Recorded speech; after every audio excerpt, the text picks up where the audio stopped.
pertemuan politik biasa, bicara masalah politik juga biasa. Itu Bapak yang mengundang atau Pak Surya Paloh yang mengajukan diri? Saya kira dua-duanya tidak perlu lah, siapa yang mengundang siapa yang nggak perlu. Yang paling penting memang ada pertemuan dan itu akan sangat bermanfaat bagi perpolitikan kita, bagi negara. Saya kira yang paling penting itu. Segera, bahkan saya mengapial, Presiden Jokowi mengambil langkah-langkah yang dianggap bisa memperbaiki situasi ini. Buat kalian yang tidak sadar-sadar bahwa Pak Prabowo itu pemenang yang sini, saya kasih bukti. Surya Paloh dan Jokowi bertemu. Banyak pakar politik yang mengatakan bahwa ini ada maksud tertentu. Hatersnya 02, pembencinya 02, atau orang-orang dari 01 dan 03 yang halu-halu bahwa Pak Prabowo kalah dan dia yang menang pasti ngomong begini. Ah, biasa aja, mereka kan bertemu biasa, mereka pasti ngomongin masalah negara. Paloh dan Pak Jokowi itu bukan orang bodoh. Seandainya mereka belum mendapatkan kesepakatan, mereka akan bertemu diam-diam. Kalau kita lihat berdasarkan catatan kritik yang diberikan oleh para pengamat tokoh-tokoh pro-demokrasi, maka Pak Jokowi ini kan sebagai sosok yang seharusnya bertanggung jawab terhadap kualitas demokrasi itu sendiri. Sehingga ketika di tengah-tengah proses rekapitulasi yang masih berjalan, upaya-upaya yang dipersepsikan menggalang dukungan, itu kan sebenarnya justru bahwa apa yang terjadi selama ini itu tidak benar. PKB dan Nasdem diprediksi bakal loncat gabung koalisi Prabowo. Sudah saya duga sebelumnya. Pertemuan Pak Surya Paloh dengan Pak Jokowi mematahkan gerakan perubahan.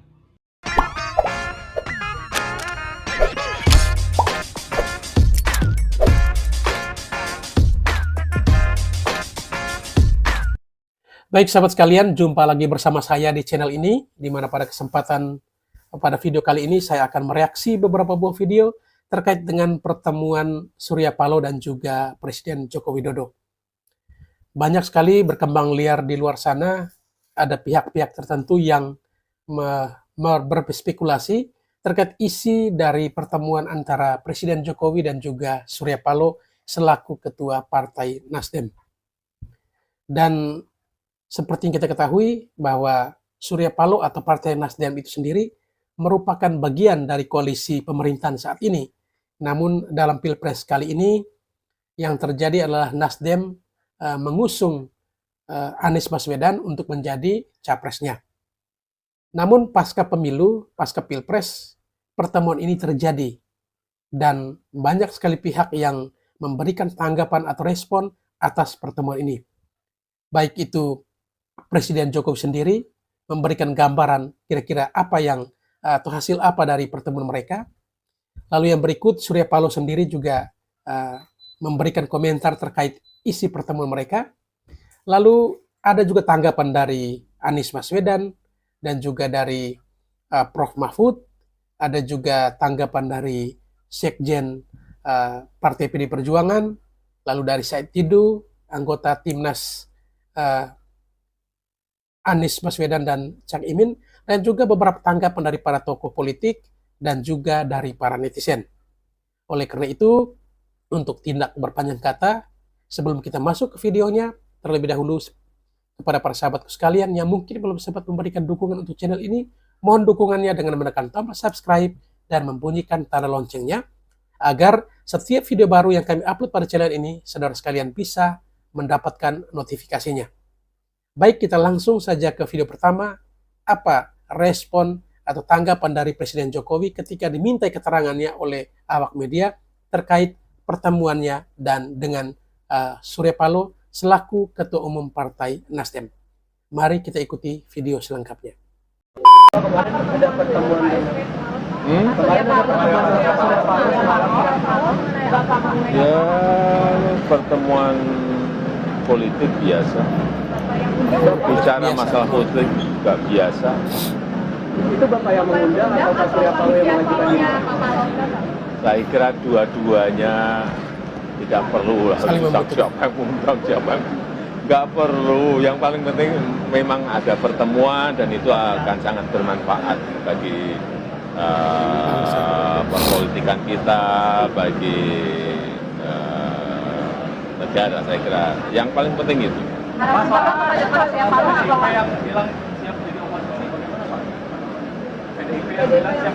Ya, ditanyakan aja kepada beliau-beliau yang ada di PDI Perjuangan. Ajakan ke Nasdem apa, Pak? Kalau Bapak harapan ke Pak Surya Paloh kepada Nasdem apa? Ini baru awal-awal. Nanti kalau sudah final, nanti kami sampaikan. Tapi itu sebetulnya saya itu hanya menjadi jembatan. Yang paling penting kan nanti partai-partai lah. Partai-partai. Jembatan untuk semuanya. Saya ingin menjadi jembatan untuk semuanya. Karena urusan apa itu urusan Jadi jembatan bagi semuanya. Politik itu urusan partai-partai. Terima kasih, Ya.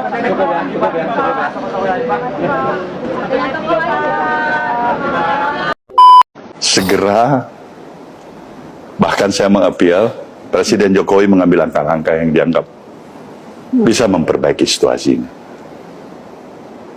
Kalau Presiden Jokowi mau dengar, dia menganggap, ya wajar masukan saya. Ya. Tapi kalau Presiden juga tidak mau mendengar dan menganggap saya justru yang tidak tepat, tidak ada masalah juga kan? Ya. Sama-sama kita bisa bilang, ya ini negara demokrasi kan? Ya. Presiden bisa bilang, saya bisa bilang, para pihak juga bisa bilang. Saya hanya mengapel, segera perbaiki situasi ini. Ini bukan situasi biasa-biasa saja. Ini lampu kuning bagi jalannya administrasi pemerintahan di bawah kepemimpinan Presiden Jokowi. Sudah sangat terbaca ya Pak di bawah ya saat ini. Saya berbicara dalam bahasa. Ekspresi Anies Baswedan terlihat lemas menanggapi isu Surya Paloh bergabung dengan koalisi Prabowo. Tidak sedikit publik merasa kasihan dengan Anies Baswedan, sudah kalah di Pilpres 2024, terus ditinggalkan Nasdem dan PKB, apalagi sekarang beredar isu Anies memiliki utang yang tidak sedikit. Jika isu Surya Paloh itu benar, itulah hebatnya politikus negarawan Indonesia. Rival dalam Pilpres, tapi habis Pilpres, beliau bersahabat, bersatu lagi untuk membangun dan memajukan Indonesia, karena semua itu demi rakyat. Tidak sedikit pendukung 01 berharap agar Anies Baswedan segera legowo dan segera ikut bergabung koalisi Prabowo, agar karir politik Anies tetap maju ya, dan dapat ikut lagi di Pilpres 2029 nanti. Tapi bagaimana nih menurut kalian nih? Iya.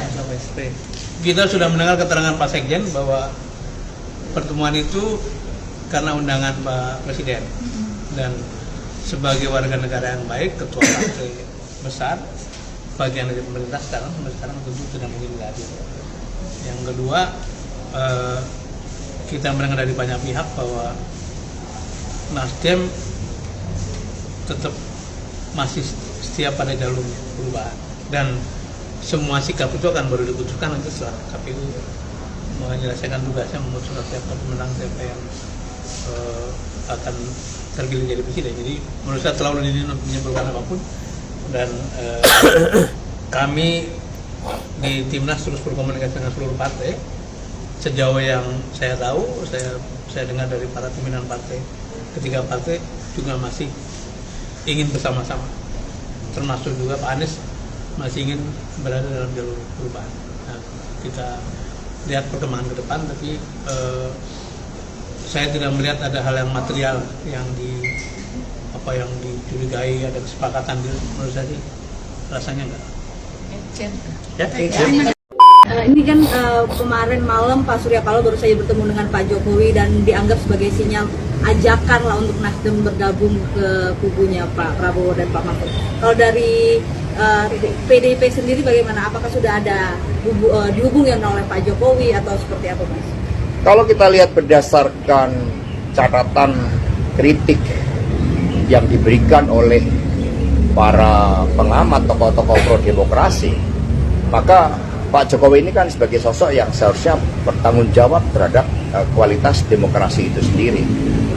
Sehingga ketika di tengah-tengah proses rekapitulasi yang masih berjalan, upaya-upaya yang dipersepsikan menggalang dukungan, itu kan sebenarnya justru bahwa apa yang terjadi selama ini itu tidak benar, sehingga masih diperlukan suatu langkah-langkah konsolidasi seperti itu.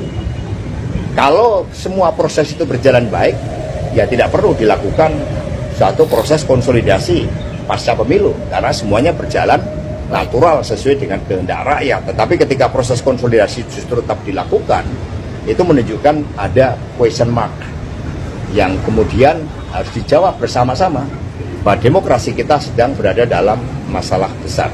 Pak Jokowi kan bilang mau jadi jembatan untuk partai politik, tapi PDIP udah ada komunikasi juga sama Pak Jokowi. Ya sebenarnya ini pemilu belum selesai, ya masih proses dilakukan rekapitulasi secara berjenjang, dan kita tidak menutup mata bahwa yang disampaikan di dalam dirty votes, kualitas demokrasi kita itu turun ke titik nadir. Ini harus menjadi perhatian kita bersama, karena ini menyangkut masalah masa depan kita. Bagaimana proses demokrasi yang dibangun di bawah intervensi kekuasaan yang luar biasa. Apalagi? Pak Jokowi kemarin marah-marah nih. Pak Mahfud ini lucu ya, ketika kalah debat tantrum, sampai keluar kata-kata berdosalah seorang ibu yang melahirkan anak yang tidak berakhlak. Kalah pemilu baper. Bapernya berkepanjangan, tantrumnya berkepanjangan. Ditanyain sama wartawan ngamuk-ngamuk, tinggal ngomong aja pelan-pelan, Pak. Tinggal ngomong, saya nggak mengerti bahasa itu, saya tidak mengerti permasalahan itu. Silakan aja tanya sama Surya Paloh-nya. Untungnya Pak Ganjar dengan Pak Mahfud ini kalah. Bagaimana kalau kita punya presiden dan wakil presiden yang tantrum, apa-apa itu tantrum, apa-apa itu baper. Belajar dari pengalaman, belajar dari kejadian yang terjadi, karena Pak Mahfud ini belum cocok untuk dijadikan pemimpin. Apalagi Pak Ganjar, karena kalian belum punya yang namanya lapang dada, kebesaran jiwa, kesatria, itu belum punya. Kita mau pemimpin yang hatinya lembut dan bersahaja, bukan pemimpin yang tantrum. Salam dari TKN Koprabu. Yang suka video saya silakan follow dan tinggalkan komentar. Buat kalian yang tidak sadar-sadar bahwa Pak Prabowo itu pemenangnya, sini saya kasih bukti. Surya Paloh dan Jokowi bertemu. Banyak pakar politik yang mengatakan bahwa ini ada maksud tertentu. Hatersnya 02, pembencinya 02, atau orang-orang dari 01 dan 03 yang halu-halu bahwa Pak Prabowo kalah dan dia yang menang, pasti ngomong begini, ah biasa aja, mereka kan bertemu biasa, mereka pasti ngomongin masalah negara. Paloh dan Pak Jokowi itu bukan orang bodoh. Seandainya mereka belum mendapatkan kesepakatan, mereka akan bertemu diam-diam, bukan secara terbuka memperlihatkan kepada masyarakat bahwa mereka bertemu. Karena apa yang tidak lebih panas dari pembicaraan oposisi atau koalisi? Megawati ancam tidak lantik caleg PDIP yang terpilih, karena Megawati itu marah. Karena kenapa? Calegnya lebih unggul daripada Ganjarnya. Jadi dia merasa bahwa calegnya itu mementingkan diri sendiri dan tidak mau membela Ganjar. Pak Surya Paloh dan Megawati aja sadar bahwa mereka kalah dan Pak Prabowo Gibran yang menang. Kenapa kalian gak sadar-sadar? Salam dari TKN Koprabu. Yang suka video saya silakan follow dan tinggalkan komentar. Di situ. Tapi baiklah, kalau kita lihat yang kemarin mulai pertemuan Pak Jokowi dengan Pak Surya Paloh. Nah, beberapa hal yang menarik di situ. Yang pertama, mula-mula dipersoalkan yang ngundang siapa. Sesudah itu nggak usah diomongkan siapa yang ngundang, ya kan? Orang sama-sama ini, saya pasti cuma jembatan. Pak Jokowi itu cuma jembatan. Sementara Pak Surya Paloh pada sisi lain mengatakan, saya itu memberikan semacam dalam tanda petik peringatan ya. Artinya, kalaupun nggak begitu memberitahukan bahwa bangsa ini sedang tidak baik-baik saja. Gitu. Dan atas dua pernyataan yang relatif agak berbeda ini, semuanya senyum-senyum aja. Kalau Anda jadi rakyat kan bingung lagi tuh. Yang ngundang siapa ya? Oh ya sudahlah, nggak masalah siapa yang ngundang. Oke, sesudah itu yang satu mengatakan saya memberikan semacam ya katakanlah upaya menjelaskan bahwa Indonesia sedang tidak baik-baik saja. Sementara Pak Joko Widodo waktu menjelaskannya Indonesia baik-baik saja. Ya kan? Saya cuma jadi jembatan. Saya menangkapnya begini, kalau misalnya saya ini jembatan saja kan gitu. Jembatan siapa dengan siapa? Jembatan Surya Paloh dengan siapa? Saya enggak kan itu ujungnya kan enggak ada. Ada perbincangan apa nih Jokowi undang Surya Paloh ke istana? Ngomongin koalisi kah? Dari kemarin gue sempat soroti bahwa memang 02 ini kan setelah dinyatakan menang nanti, katanya tuh bakal gerak buat konsolidasi teman-teman. Demi mantepin program-programnya itu ya, salah satunya makan siang gratis. Karena memang notabene butuh para partai-partai yang kuat juga. Tapi di sisi lain, kalau misalkan ngomongin soal dinamika, Makin panas itu ya setelah Bang Sahroni ini mengungkapkan bahwa emang betul nih bahwasanya Surya Paloh ini nemuin Jokowi. Kalau bicara Surya Paloh, kita tahu kan bisnis dia itu banyak.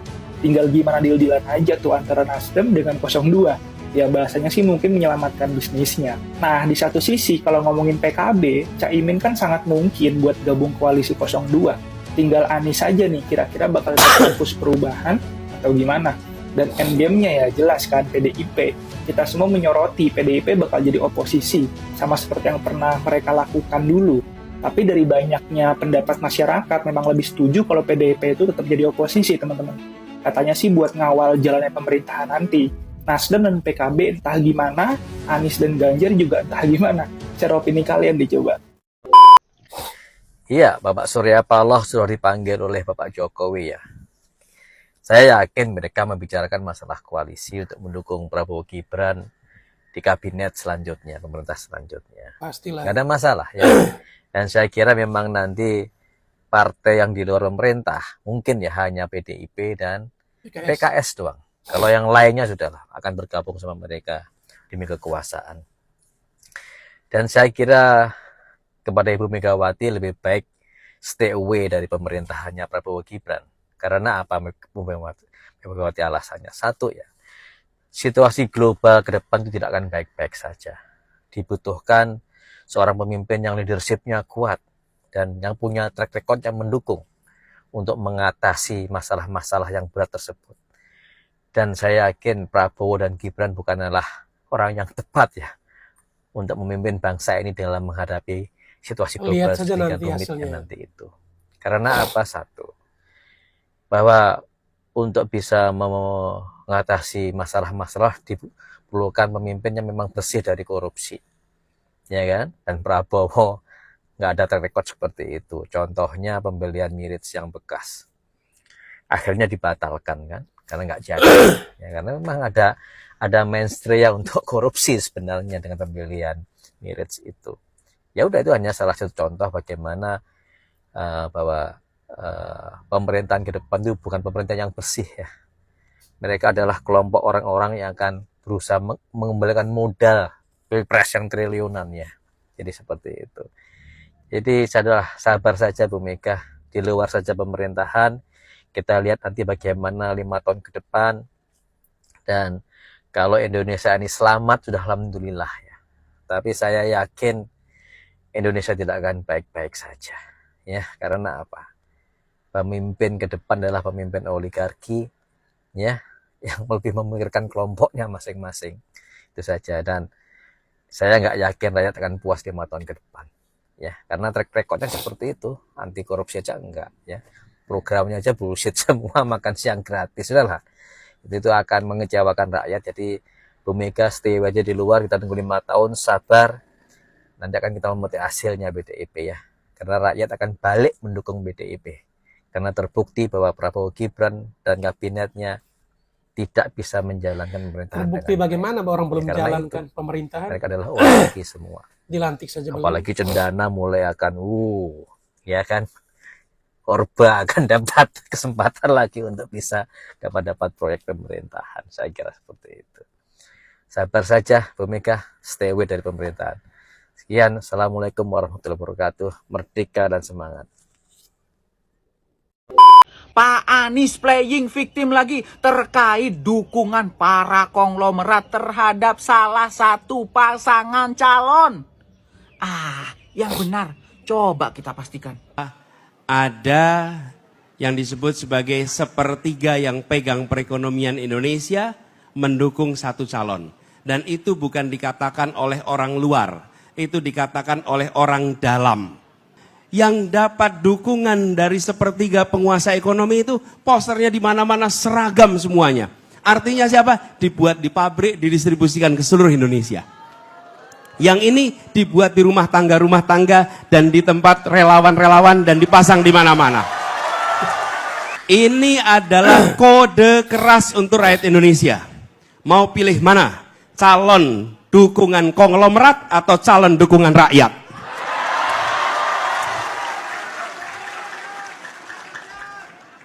Silahkan rakyat Indonesia menentukan pilihannya. Loh, Pak.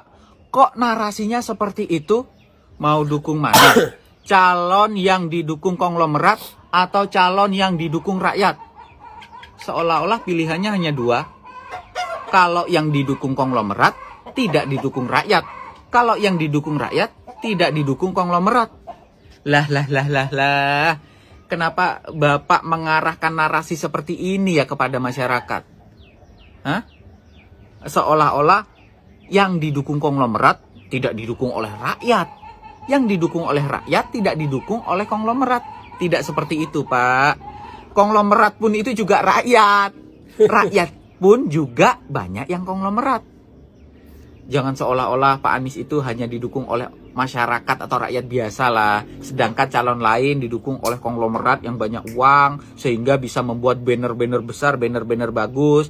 Sementara Pak Anies dan Caimin itu didukung masyarakat biasa, sehingga membuat banner-banner yang biasa, kecil gitu. Jangan seperti itulah, Pak. Bapak ini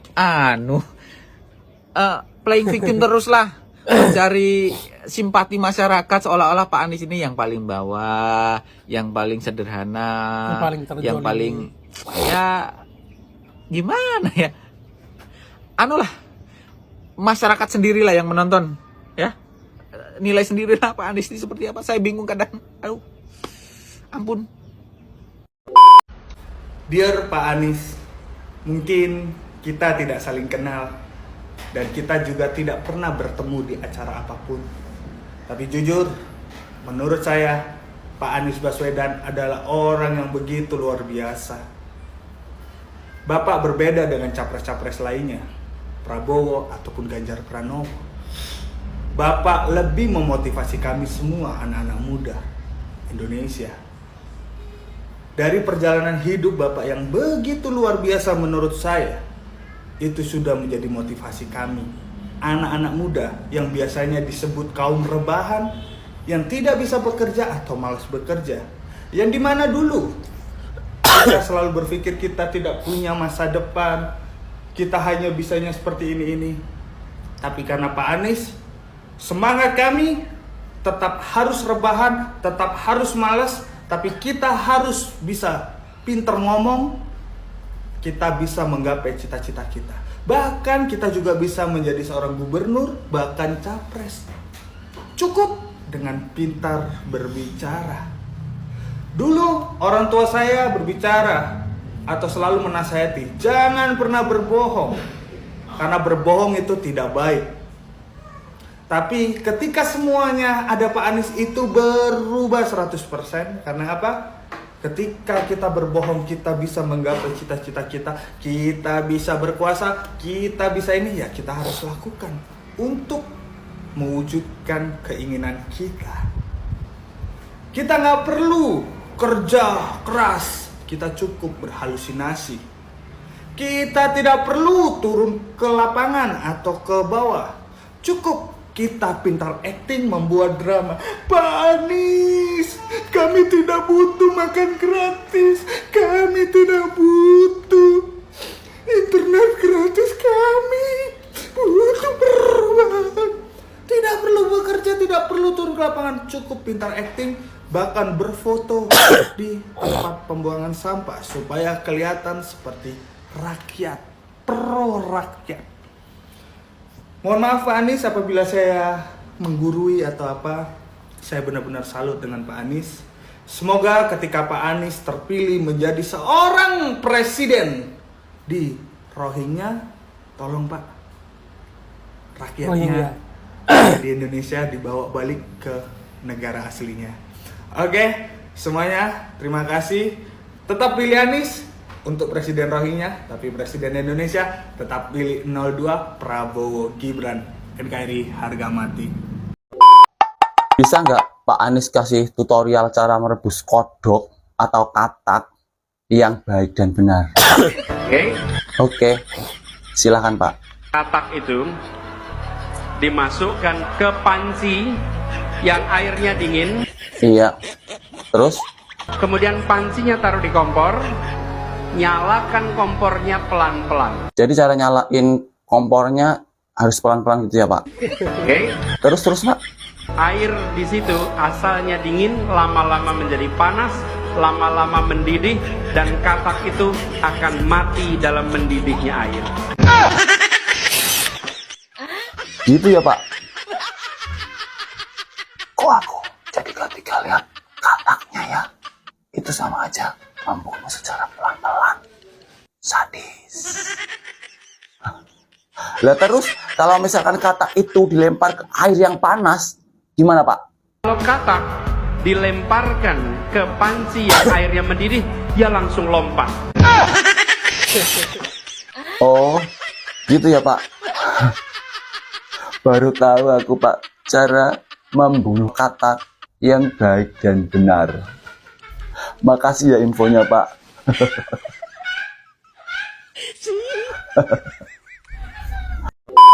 Tidak perlulah pakai curang. Apalah gunanya bercurang-curang itu? Karena keberhasilan yang didapat adalah soal kepercayaan. Kan dukungan. Inilah yang paling unik dari Anies Baswedan. Kata-kata yang biasa kita ucapkan adalah, buat apa sih berbuat curang? Tapi kalau Anies, enggak teman-teman, pasti ada yang unik. Marilah, ngapain kita bercurang-curang?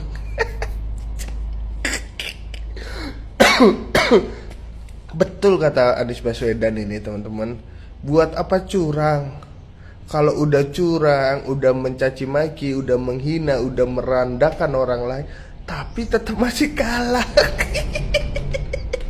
Malu loh, serius.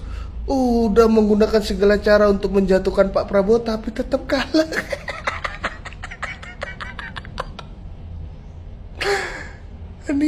Anies, ya kan? Semua sudah terbukti Anies, banyak sekali pendukung Prabowo dan Gibran. Dan saya pertanyakan, yang ada di Madura sana, kok orang dipaksa nyoblos 01, bahkan nyoblos ditungguin, diliatin, itu kan masa nggak curang? Kan curang kan? Nah, produk-produk curang dalam pemilu adalah produk waktu menjabat gubernur DKI. Ingat nggak? Waktu Anda menunggangi agama sebagai alat politik, Anda mensolimi lawan politik Anda, dan Anda juga menjual ayat hingga mayat. Apakah ini nggak curang? Curang. Dan ketika Anda menjabat sebagai gubernur, tidak ada hasil kerjanya. Malah banyak anggaran-anggaran itu nggak tahu lari kemana. Hanya menyisakan lubang-lubang sumur resapan dan bangkai dari tugu bambu yang tidak ada manfaatnya untuk masyarakat. Jadi rakyat sudah pintar dan tidak mau dibodohi dengan kata-kata manis, tapi menipu rakyat dan menyengsarakan rakyat. Oke teman-teman, tetap kawal Prabowo Gibran sampai dilantik jadi presiden dan wakil presiden Republik Indonesia. Salam NKRI, harga mati. PKB dan Nasdem diprediksi bakal loncat gabung koalisi Prabowo. Sudah saya duga sebelumnya. Pertemuan Pak Surya Paloh dengan Pak Jokowi mematahkan gerakan perubahan. Gerakan perubahan tidak lebih dari sekedar slogan. Tidak lebih dari sekedar trik pemasaran. Apanya yang mau dirubah? Seperti yang kita tahu, pengusung Pak Anies dan Caimin, dua partai itu ada di dalam koalisi pemerintahan. Iya kan? Sekarang kalah, datang lagi ingin dapat jabatan sepertinya. Kalau Caimin jelas pemimpin partai, Pak Surya Paloh pemimpin partai, masih gampang lah untuk koalisi dengan pemerintahan Pak Prabowo Gibran, ya kan? Yang jadi pertanyaan, Pak Anies ini nanti mau kemana? Hah? Ya kan? Kalau Pak Anies mau masuk pemerintahan, loh ya malu. Kenapa malu? Waktu debat ingat nggak? Hah? Pak Anies bilang, Pak Prabowo ini tidak tahan oposisi. Lah, sekarang gimana? Pak Anies kalah, masih mau jadi oposisi? Gabunglah ke pemerintahan Pak, ya kalau nggak malu. Jadi sekarang tahu yang namanya perubahan itu apa. ya merubah orang yang tidak punya jabatan jadi punya jabatan. Dan kita tahu perubahan itu apa? Perubahan itu ya setelah bertarung, mengalami kekalahan, ya masuk pemerintahan, kan berubah-ubah. Cita-citanya, pemikirannya, pandangannya, ya berubah-ubah sesuai dengan keadaan. Kalau keadaan tidak memungkinkan, ya sudahlah, ikut kenyataan. Salam perubahan. Ini semua bukan tentang kecurangan, tapi tentang Anies yang wajib menang. Yang terhormat Bapak Anies Baswedan, menurut saya, demokrasi di negara ini bukan rusak karena Bapak Prabowo Subianto naik, tetapi karena Anda.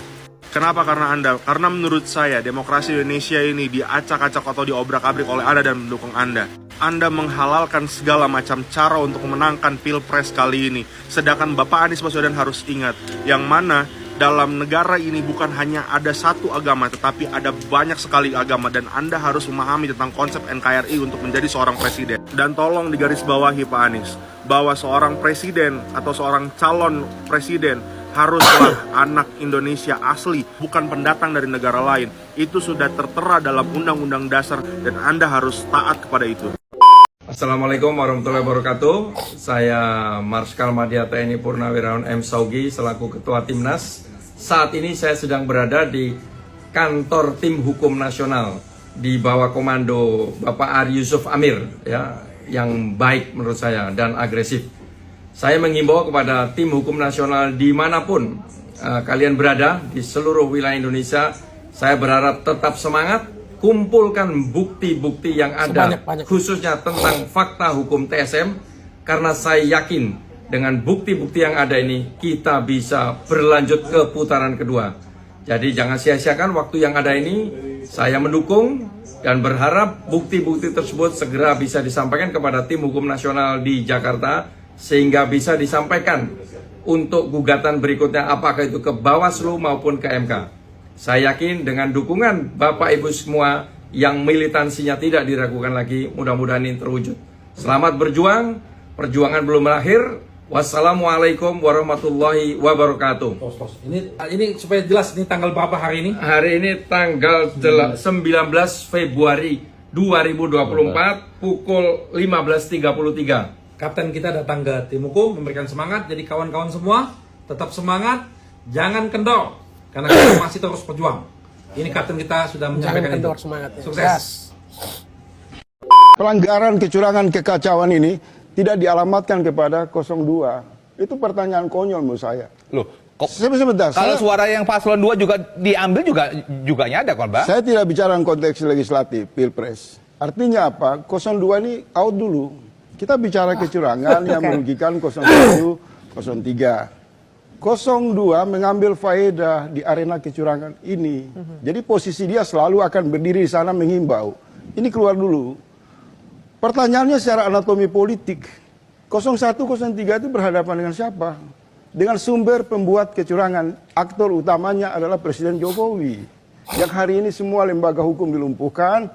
Pengangkatan seleksi orang-orang KPU ini bermasalah mulai dari Besum dan membuat pelanggaran-pelanggaran administrasi. Isinya ini amburadul. Jadi harusnya gimana? Ada uang negara hampir 100 triliun dipakai untuk sebuah pesta kecurangan yang sangat masif, terstruktur, dan sangat luar biasa dampaknya. Harusnya 02 ngapain? Ini ada enggak, dia nonton saja. Nonton saja. Dia menikmati ada himbauan mengajakkan untuk menentukan situasi. Mbak Vivi, kenapa di awal tadi saya mengatakan Prabowo itu tidak menghargai KPU. Dia menikmati kemenangan atas perhitungan cepat lembaga survei yang tidak dijamin legalnya.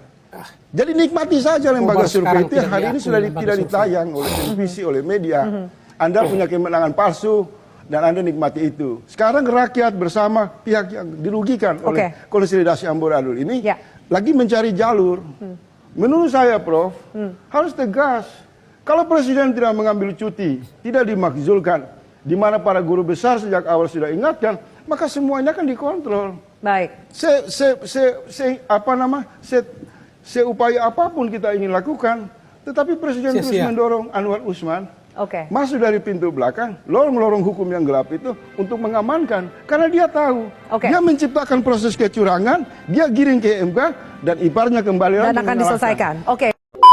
kita menyebutnya kejahatan demokrasi yang paling najis pasca reformasi ya tahun 2024. Jadi bagaimana mungkin dia sudah mengetahui kemenangan padahal pencoblosannya baru dilakukan tanggal 14. Masyarakat jangan mau ditipu oleh Prabowo style lah.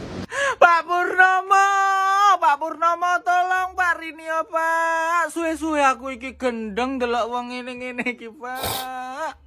Pak Purnomo tolong jemput aku Pak. Lama-lama aku stres Pak karena mikirin orang kayak gini Pak. Tolong Pak waras aku Pak. Najis.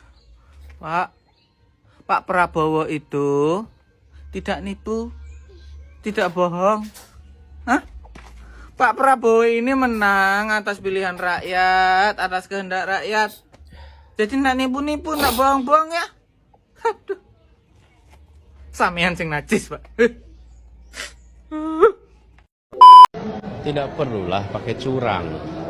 Apalah gunanya bercurang-curang? Janganlah beriri hati. Apalah gunanya beriri-iri hati? Gak ada yang dicurang-curangin. Apa yang harus dicurangi? Orang di KPPS itu sampai gak tidur loh Pak. Kok sampai tega kalian itu mengatakan adanya kecurangan di 02? Ya kan? Adanya settingan seperti yang dibilang Umi Pipik. Umi Pipik itu kan ngomong berdasarkan kalaupun, tulisannya di situ kalaupun begini-begini, kalaupun begitu-begitu. Jangan pakai begitu-begitu Umi Pipik ya. Dasarnya dari Anda karena Anda secara nggak langsung memecah belahkan umat Islam gitu ya kan. Sudah kita nggak tahu manusia mana yang membawa kita ke surga, kita nggak tahu. Jadi jangan terlalu fanatik sekali pada manusia. Suka boleh, jangan fanatik. Ketika Pak Ganjar menyampaikan keinginan untuk melakukan angket itu, fraksi PDI Perjuangan adalah fraksi yang terbesar. Kami yakin bahwa koalisi perubahan, Partai Nasdem, Partai PKB, Partai PKS akan siap untuk bersama-sama. Jadi siap, saya memandang dengan adanya inisiatif angket, proses di DPR bisa berjalan.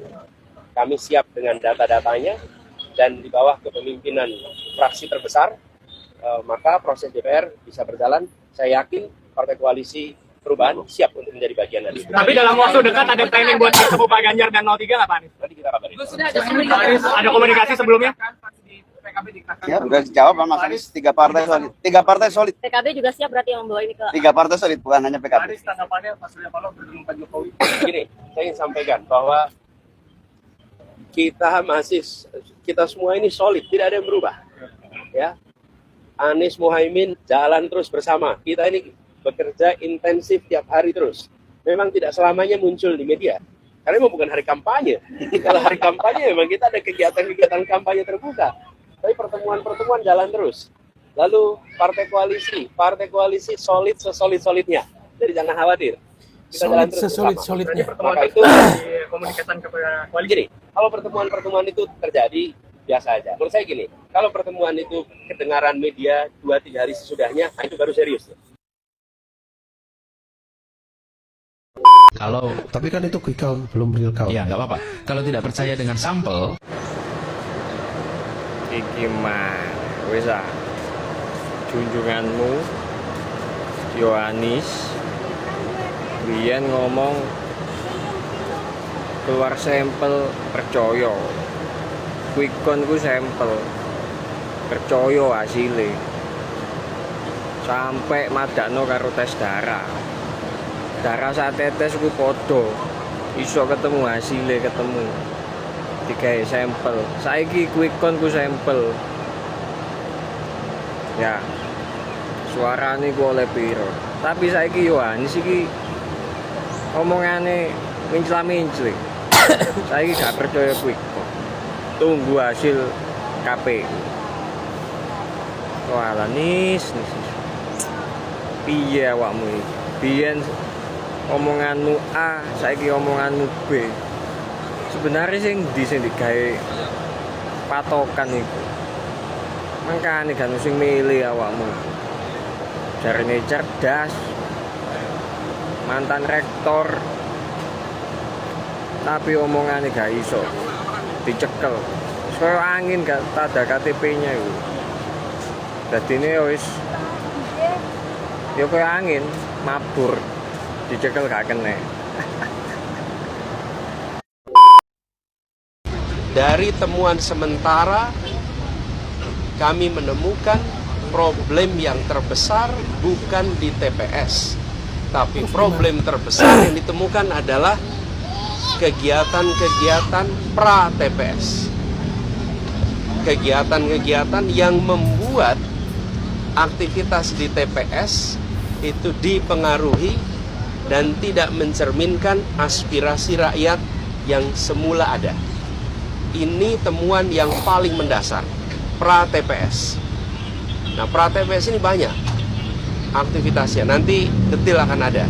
Ini yang sangat mengkhawatirkan. Jadi, kualitas dari hasil pemilu yang sesungguhnya harus mencerminkan aspirasi rakyat, di dalam temuan kami, sebagian bukan aspirasi rakyat.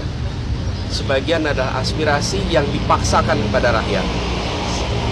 Dan proses itu tidak terjadi kebanyakan di TPS atau sesudah TPS, tapi terjadinya sebelum sampai ke TPS. Sebagai sebuah praktek ketidakjujuran, ini adalah peningkatan kualitasnya. Caimin, izinkan saya untuk mengganti lirik solawatannya Caimin. Oke? Rakyat sepakat, Prabowo menang. Yang tak sepakat, silahkan ke akhirat. Prabowo Gibran, pilihan rakyat. Jadi tolong jangan diganggu gugat. Jadi enggak usah lagi berdebat. Pak Anies, Pak Ganjar, nikmati jadi rakyat. Caimin, Pak Mahfud, lera kuat, ojo sambat. Pak Prabowo, Mas Gibran, lapor. Arek-arek kabeh wis sepakat Prabowo Gibran dikawal rakyat. Siap. Sepakat.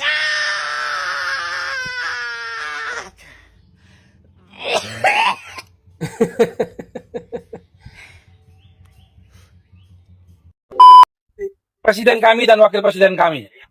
Karena kami menemukan banyak sekali fakta-fakta kecurangan yang telah kami verifikasi. Dan laporan ini sudah kami follow up-in, laporan-laporan ini sudah masuk ke Bawaslu, dan siap akan berlanjut sampai titik darah penghabisan. Kami akan melaporkan ini sesuai dengan prosedur hukum yang ada. Selanjutnya kami persilakan kepada Pak Anies dan Pak Muhaimin untuk menyampaikan.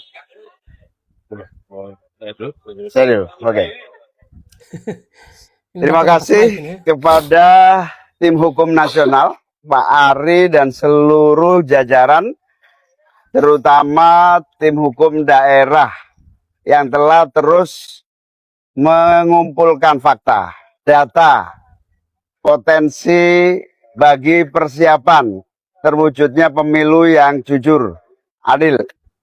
Dan insya Allah kami akan siap dengan seluruh proses yang berikutnya, di mana THN akan menyiapkan berbagai langkah-langkah hukum untuk memberikan kepastian bahwa pasangan Amin adalah pasangan yang memiliki kesiapan untuk masuk di putaran kedua. Amin. Ya, teman-teman sekalian, kami ingin garis bawahi kurang keras ini. Tunggu. Satu volume lagi. Ini teman-teman, saya ingin tegaskan kepada semua bahwa pemilihan umum harus dijaga integritasnya. pilarnya demokrasi adalah kepercayaan. Dan salah satu unsur dari kepercayaan adalah kejujuran. Agar proses demokrasi ini berjalan dengan baik dan menghasilkan pemerintahan yang maka pilpres, pemilu harus dijalankan dengan kejujuran. Kami tidak mau gegabah. Tidak ada di hari pertama, hari kedua, deklarasi kecurangan ini, kecurangan. Tidak, kami tidak mau gegabah. Karena kami ingin menghormati rakyat Indonesia, dengan rakyat Indonesia mendapatkan informasi yang akurat, yang matang, yang sudah terverifikasi. Itulah sebabnya kenapa tim hukum bekerja lengkap. Dan kami bersyukur tim hukum ini sampai dengan daerah itu komplit di seluruh provinsi. Mengumpulkan semua data dan kami tidak akan menyampaikan informasi yang sekedar menimbulkan kontroversi. Tapi kami ingin sampaikan kepada semua. Dari temuan sementara kami menemukan problem yang terbesar bukan di TPS. Tapi problem terbesar yang ditemukan adalah kegiatan-kegiatan pra-TPS. Kegiatan-kegiatan yang membuat aktivitas di TPS itu dipengaruhi dan tidak mencerminkan aspirasi rakyat yang semula ada. Ini temuan yang paling mendasar. Pra-TPS. Pra-TPS ini banyak aktivitasnya. Nanti detail akan ada. Ini yang sangat mengkhawatirkan. Jadi kualitas dari hasil pemilu yang sesungguhnya harus mencerminkan aspirasi rakyat, di dalam temuan kami, sebagian bukan aspirasi rakyat. Sebagian adalah aspirasi yang dipaksakan pada rakyat. Dan proses itu tidak terjadi kebanyakan di TPS atau sesudah TPS, tapi terjadinya sebelum sampai ke TPS. Sebagai sebuah praktek ketidakjujuran, ini adalah peningkatan kualitasnya dibandingkan yang dulu-dulu. Dan ini yang bisa mengganggu demokrasi kita. Jadi saya ingin mengajak kepada seluruh rakyat Indonesia, apapun pilihan pilpres saudara sekalian, boleh memilih nomor 1, boleh memilih nomor 2, boleh memilih nomor 3. Tapi harus sama-sama memilih pilpres yang jujur. Apapun pilihannya. Mau pilih 1, 2, 3, harus sama-sama kita pilih yang jujur. Dan keberhasilan karena kejujuran akan menghasilkan kekuatan moral yang kuat. Tapi kalau keberhasilan yang tidak ditopang dengan kejujuran, apalagi dengan pelanggaran-pelanggaran, dia akan menghasilkan cacat moral yang berdampak besar. Saya ingin ingatkan pada semua, pelanggaran-pelanggaran seperti ini bisa terjadi di bidang-bidang yang lain. Kalau pelanggaran di bidang pemilu dibiarkan, sebentar lagi akan terjadi di tempat lain. Di kompetisi bisnis kita akan menemukan ketidakjujuran. Di dalam praktek-praktek perubahan peraturan kita akan menemukan ketidakjujuran. Jadi penularan akan terjadi bila peristiwa di sini dibiarkan. Karena itu pada siang hari ini ketika kami berkumpul bersama di sini, kita mendengarkan nanti sesudah semuanya lengkap, pada waktunya tentu akan ada langkah berikutnya. Tapi sekali lagi saya ingin sampaikan, kami tidak gegabah, kami tidak akan menyampaikan informasi sekedar membuat kontroversi, karena kami ingin menghadirkan hasil pemilu pilpres yang berkualitas, yang penuh dengan nilai kejujuran. Itu yang bisa saya sampaikan. Dari Mas, kepercayaan pelapor, langkah konkretnya, apakah sudah ada komunikasi juga dengan KN03? Saya sampaikan tadi, kami tidak ingin separuh-separuh, biar tuntas semua. Sekarang proses pengumpulan sedang jalan terus. Pak Anies, ini kan kepercayaan publik terhadap KPU, Bawaslu dan juga MK ini mulai berkurang. Nantinya ketika masalah ini dibawa ke MK, seberapa yakin keputusan nantinya itu akan adil? Begitu, Pak Anies? Kita tunggu nanti. Yang jelas bagi kami sekarang, kami ingin agar semua informasi yang terkumpul terverifikasi, solid, dan kami minta kepada semua jajaran aparat kita, jangan ada yang mengintimidasi mereka-mereka yang mau bersaksi. Ya. Karena kita sudah menemukan di lapangan, mereka yang menemukan praktek-praktek penyimpangan itu mengalami intimidasi, mengalami ketakutan, padahal ini negeri yang merdeka, jangan sampai itu terjadi. Masalah sipil Pak Anies ini kan salah satunya, mungkin kalau misalkan pra TPS apakah terkait pelanggaran yang dilakukan tapi tidak ditindaklanjuti oleh Bawaslu, dan mungkin kalau misalkan dari Parpol sendiri, Gus dari PKB akankah mendorong untuk melakukan hak angket di DPR untuk panggilan ke KPU Bawaslu, itu seperti apa sih Gus? Karena Pak Ganjar juga mau dorong untuk hak angket kecurangan dibawa ke hak angket DPR. Gimana? Ya, gini, ketika kita mendengar akan dilakukan, kami melihat itu ada inisiatif yang baik. Dan ketika Pak Ganjar menyampaikan keinginan untuk melakukan angket itu, fraksi PDI Perjuangan adalah fraksi yang terbesar. Kami yakin bahwa koalisi perubahan, Partai Nasdem, Partai PKB, Partai PKS akan siap untuk bersama-sama. Jadi siap, saya memandang dengan adanya inisiatif angket, proses di DPR bisa berjalan.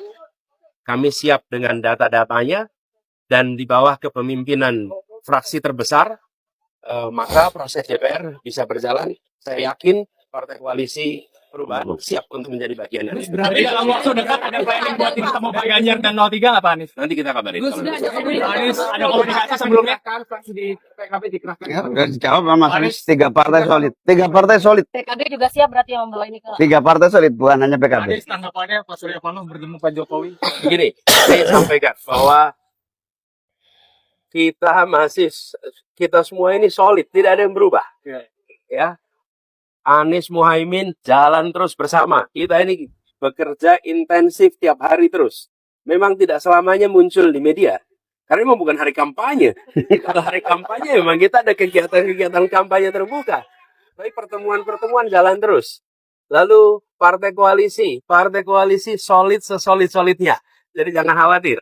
Kita jalan terus bersama. Berarti pertemuan itu belum dikomunikasikan kepada koalisi. Jadi, kalau pertemuan-pertemuan itu terjadi biasa aja. Menurut saya gini, kalau pertemuan itu kedengaran media 2-3 hari sesudahnya, nah itu baru serius.